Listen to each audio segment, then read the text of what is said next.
दोस्तों, कैसा हो कि हम अपने गुजरे हुए प्यारों से दोबारा मिल सकते और अपने दिल की बात उनसे कह सकते। सुनने में तो काफी अजीब लगता है, पर कुछ ऐसी ही स्टोरी है बीटलजूस 2 की, जहां मरे हुए लोगों और जिंदा लोगों की आपस में फिजिकल कम्युनिकेशन को दिखाया गया है। और मूवी का लिंक मैं डिस्क्रिप्शन या पिन कमेंट में डाल दूंगी ताकि आप भी इस अमेजिंग मूवी को एंजॉय कर सकें। कहानी की स्टार्टिंग में हम लीडिया को देखते हैं, जो अपना एक बहुत फेमस शो गोस्ट हाउस को होस्ट कर रही होती है। वो इस शो को 15 सालों से चला रही है और अपने 2 क्लाइंट से उनके घर, जो कि अब भूतों का बसेरा बन चुका होता है, के बारे में बात करते हुए कहती है कि वो उनके घर में जो भी भूत रहते हैं उनसे बात करेगी कि आखिर वो उनको तंग क्यों कर रहे हैं। जैसे ही वो ऐसा करती है तो वो अपने पास्ट के घोस्ट बीटलजूस को देखती है। मतलब वो घर उसके पुराने घोस्ट बीटलजूस के घोस्ट से हॉन्टेड था। बीटलजूस को देखते ही वो बहुत डर जाती है, जिसको देखते ही उसका को होस्ट रॉरी आ जाता है, जो एक्चुअली लीडिया को डेट भी कर रहा होता है। वो लीडिया को रेस्ट रूम में जाकर थोड़ा आराम करने को कहता है, जिस पर लीडिया वहाँ से चली जाती है क्योंकि वो मरे हुए लोगों को देख सकती है। इसलिए वॉशरूम में भी उसको एक मरी हुई लड़की दिखती है, तो वो अपनी गोलियां खाने लगती है, जिस पर रॉरी भी पीछे से आ जाता है। बजाय इसके कि वो लीडिया को रोके, वो उसको खुद गोली दे लेता है। मतलब वो लीडिया से प्यार करने का नाटक कर रहा होता है। वो असल में शो की सक्सेस की वजह से लीडिया के साथ था। उसी वक्त लीडिया को उसकी मॉम कैथरीन का मैसेज आता है और वो वहाँ से निकल जाती है। वहाँ जाकर उसको पता चलता है कि उसके डैड चार्ल्स की डेथ हो गई है। पूछने पर उसकी मॉम बताती है कि जब उसके फादर प्लेन से वापस आ रहे थे तो उनका प्लेन क्रैश हो जाता है, जो समंदर में जाकर गिर गया। वो किसी तरह बच गई, पर अचानक एक शार्क आ गई और उनको आधा खा गई। नेक्स्ट मोमेंट हमें कैथरीन के कोवर्कर को दिखाया जाता है, जो किसी काम से बाहर निकलता है, लेकिन अंडर कंस्ट्रक्शन सीवरेज पाइप में गिरकर मर जाता है और इसकी आंख घोस्ट वर्ल्ड में ओपन होती है। वहाँ जाकर सबसे पहले उसकी मुलाकात डैनी से होती है, जो वहाँ जैनिटर का काम करता था और उसको आगे का रास्ता बताता है। वहाँ अचानक एक शॉर्ट सर्किट होता है और डैनी वहाँ से दूर जाकर गिरता है। मतलब घोस्ट वर्ल्ड एक तरह की मिडिल दुनिया है, जो जिंदगी और मरने के बीच में है, और जो मरे हुए लोग यहाँ से भी मर जाते हैं तो फिर एक और वर्ल्ड द वे बियॉन्ड में चले जाते हैं, जहाँ से आना नामुमकिन होता है। खैर वहाँ एंट्री होती है हमारे मेन विलन डोलोरेस से होती है और बहुत अमेजिंग तरीके से अपने हर बॉडी पार्ट को स्टिच करती है। जैसे फर्स्ट अपने चेहरे को जोड़ती है, फिर अपने कान को, फिर अपने बॉडी को, और इस तरह स्टिच करते करते पूरी बॉडी रेडी हो जाती है। फिर हमें पता चलता है कि डोलोरेस सोल सकर है और वो जेनिटर के सोल को सक करके उसको द वे बियॉन्ड में भेज देती है। यहाँ हमें एस टी none other than Jenna Ortega को दिखाया जाता है, जो एज ए एस्ट्रिस डीड्स प्ले कर रही होती है। और हमें ऑलरेडी पता है कि डीड्स फैमिली पर बीटलजूस का कर्ज था। एस्ट्रिड एक इंट्रोवर्ट टीन थी, जिसके फ्रेंड्स उसको हमेशा घोस्ट गर्ल कहकर तंग करते थे, क्योंकि उसकी मॉम घोस्ट हाउस को होस्ट करती थी। और वो जब अपने रूम में आती है तो वो अपने फादर की पिक्चर को देखकर उदास हो जाती है। उसी वक्त उसकी ग्रैंडमदर कैथरीन आती है और किसी तरह उसको अपने साथ चार्ल्स की लास्ट रिचुअल के लिए मना लेती है और वो लीडिया और रॉरी के साथ निकल पड़ती है। सीन घोस्ट वर्ल्ड में शिफ्ट होता है, जहाँ हमें पता चलता है कि जो भी सुसाइड करते हैं वो आफ्टर लाइफ में पब्लिक सर्विस में काम करते हैं। बीटलजूस को क्राइम यूनिट के हेड वुल्फ जैक्सन की कॉल आती है, जो उसको वहाँ बुलाता है और बताता है कि उसकी वाइफ डोलोरेस, जिसको उसने धोखा देकर मारा था, वापस आ गई है और सोल सकिंग से आफ्टर लाइफ के घोस्ट को एक एक कर मार रही है। उसकी हिट लिस्ट में सबसे पहले नेम बीटलजूस का है, जो थोड़ा बच कर रहे। फिर हम लीडिया को देखते हैं, जो अपनी फैमिली के साथ अपने हस्बैंड का लास्ट रिचुअल परफॉर्म करती है। उसके बाद लीडिया एस्ट्रिड को बहुत उदास देखती है और जैसे ही उसके पास मोरल सपोर्ट देने जाती है, एस्ट्रिड उसको धक्का देती है कि घोस्ट वर्ल्ड में आप सबको देख सकती हैं सिवाय पापा के,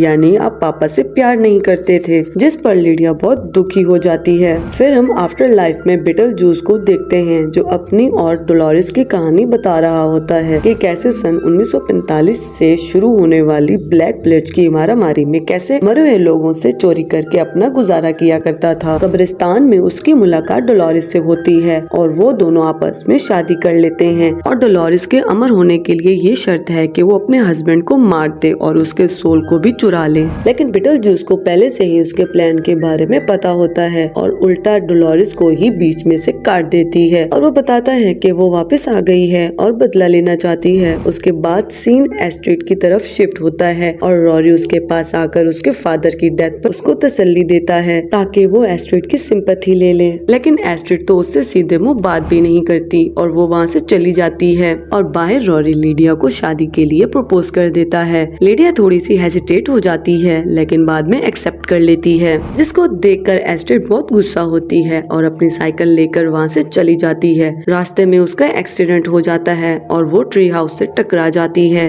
वहाँ उसकी मुलाकात जेरेमी से होती है और वो उसी ट्री हाउस में बैठकर एक दूसरे के बारे में बात करते हैं। सीन घोस्ट वर्ल्ड में शिफ्ट होता है जहाँ बीटलजूस को लीडिया के हस्बैंड की डेथ की न्यूज मिलती है और वो न्यूज पढ़कर बहुत खुश होता है। उसके बाद हम एस्ट्रिड को देखते हैं जो ऊपर स्टोर रूम में जाती है जहाँ वो अपने फादर की पुरानी इकट्ठी की हुई चीजों को देखती है। उसकी मॉम भी ऊपर आ जाती है और एस्ट्रिड के पास बीटलजूस का पोस्टर देखकर उस पर गुस्सा हो जाती है और उसको बीटलजूस का नाम लेने से मना करती है, लेकिन फिर भी वो बीटलजूस का नाम ले लेती है और आफ्टर लाइफ में बीटलजूस को सिग्नल मिल जाता है कि वो इंसानों की दुनिया में आ सकता है।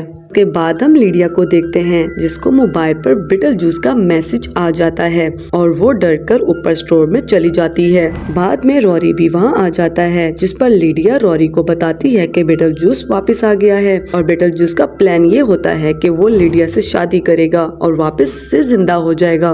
रॉरी लीडिया का ट्रॉमा कहकर उसकी वार्निंग को इग्नोर करता है और बीटलजूस का नाम ले लेता है, तो वो घोस्ट वर्ल्ड में बीटलजूस के पास टेलीपोर्ट हो जाते हैं और बीटलजूस उनको बहुत ज्यादा डराता है। जब बात बहुत ज्यादा बढ़ जाती है तो लीडिया अपने मुंह से स्टिचेस निकालकर होम होम चिल्लाती है, जिससे वो दोनों रियल वर्ल्ड में टेलीपोर्ट हो जाते हैं। रोरी को भी यकीन आ जाता है कि बीटलजूस एग्जिस्ट करता है और अब लीडिया उसको दोबारा बीटलजूस का नाम लेने से मना करती है और वो ऊपर जाकर स्टोर रूम को लॉक कर लेती है। सीन एस्ट्रिड की तरफ शिफ्ट होता है जो क्रिसमस सेलिब्रेट करने के लिए जेरेमी के घर आई हुई होती है।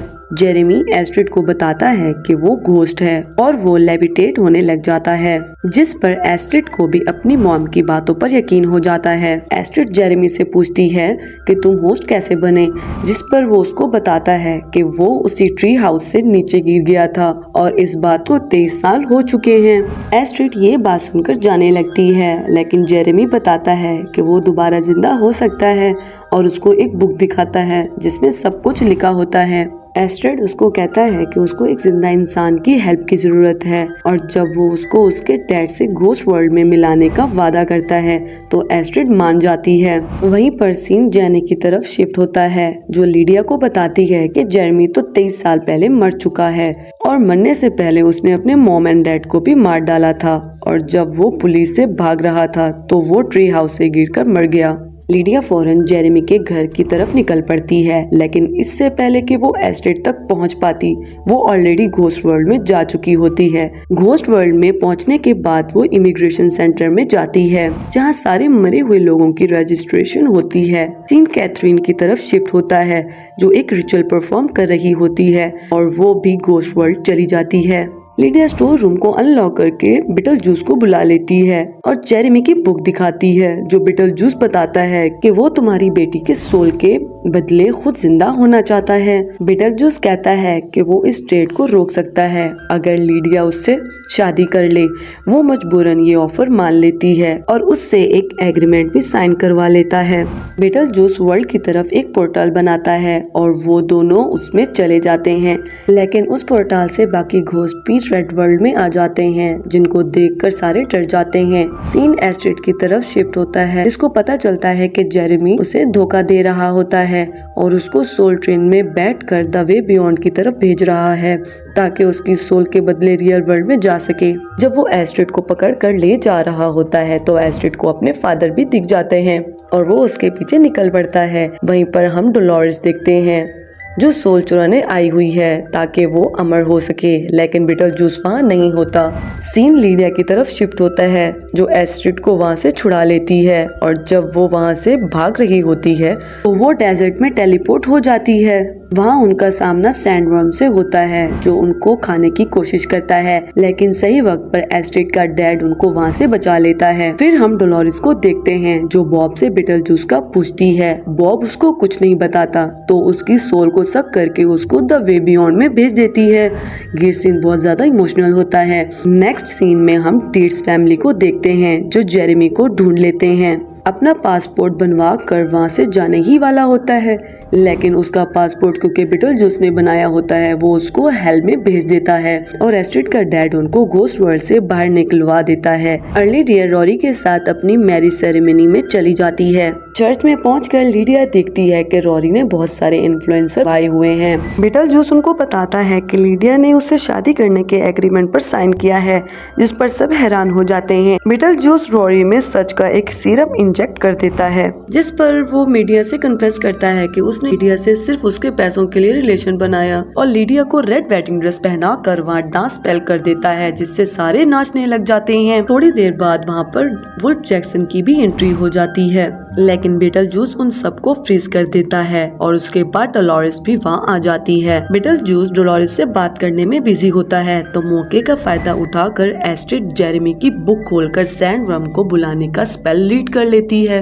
बीटलजूस तो किसी तरह उसके अटैक से बच जाता है, मगर डोलोरेस और रॉरी को वो खा जाता है। लीडिया वहाँ से जा रही होती है तो बीटलजूस उसको रोकता है कि उसने मैरिज एग्रीमेंट पर साइन किया है, जिस पर एस्ट्रिड बीटलजूस को कहती है कि उसने भी उसकी मॉम को घोस्ट वर्ल्ड में इलीगली ले जाकर एग्रीमेंट तोड़ा है, तो उसका एग्रीमेंट अब वैलिड नहीं रहा। लीडिया बीटलजूस का नाम 3 बार लेती है, जिससे वो बैलून की तरह फटकर खत्म हो जाता है और वुल्फ जैक्सन भी अनफ्रीज हो जाता है। जैक्सन कैथरीन को अपने साथ ले जाने लगता है क्योंकि स्नेक बाइट से अब वो भी मर चुकी थी और लीडिया घोस्ट वर्ल्ड में जाकर अपने हस्बैंड चार्ल्स से भी मिल लेती है। फिर हम लीडिया को देखते हैं जो द घोस्ट हाउस शो के लास्ट एपिसोड की शूटिंग कर रही होती है और वो घोस्ट हाउस को भी छोड़ देती है और बाकी की लाइफ अपनी बेटी के साथ खुशी खुशी गुजारने की कोशिश करती है और एस्ट्रिड भी शादी कर लेती है। और जब वो अपने बच्चे को जन्म देने वाली होती है तो वो बेबी बीटलजूस में बदल जाता है। ये देखकर लीडिया की आंखें खुल जाती है तो उसके साथ बीटलजूस भी होता है, जिस पर वो शॉक में आकर उसकी आंखें खुल जाती हैं और इसके साथ इस अमेजिंग मूवी की एंडिंग हो जाती है। नेक्स्ट एक्सप्लेनेशन के लिए चैनल को सब्सक्राइब जरूर कर दीजिएगा। मिलते हैं नेक्स्ट वीडियो में। Till then take care.